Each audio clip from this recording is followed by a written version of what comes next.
mynsiem, bakhuid Blei, hiar, Shaka pyrthei, ban pen im, yakib darem,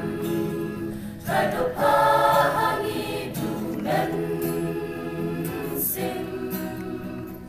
cùng ca cần điều la răng kia, ba can long, ta chính cơn khu, các mi lên dia usah kabeng,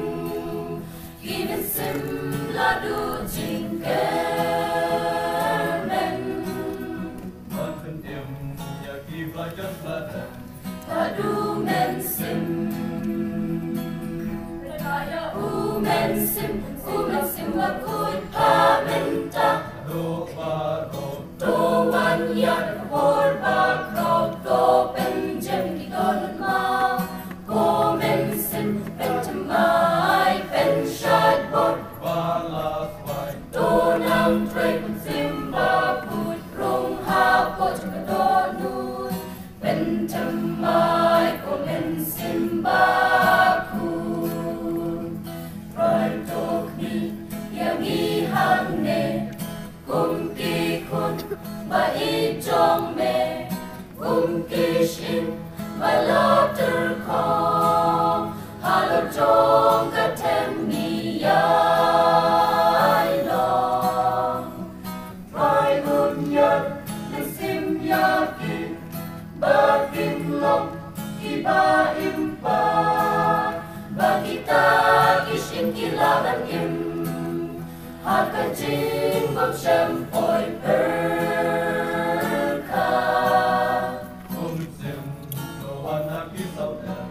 ani wan yar, mynsiem, bakhuid pamenta, do wan hiar, hor bakrau, ko penjem di donut mau, ko mynsiem, pentemai, pensyad bot, do nang trek mynsiem bakhuid, rung hapot kedonut, pentemai, ko mynsiem bakhuid, ko para banget ku fry, wat puten ya kalasyan, do ailat ya mynsiem, bauntang nakading barhem, kadonut jong ikan long, tong impi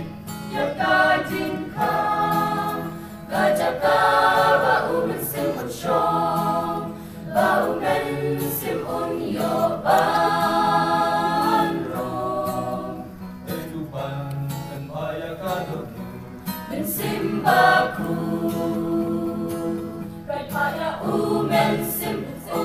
bakhuid pamenta, do wan hiar, hor bakrau, do penjem di donut mau,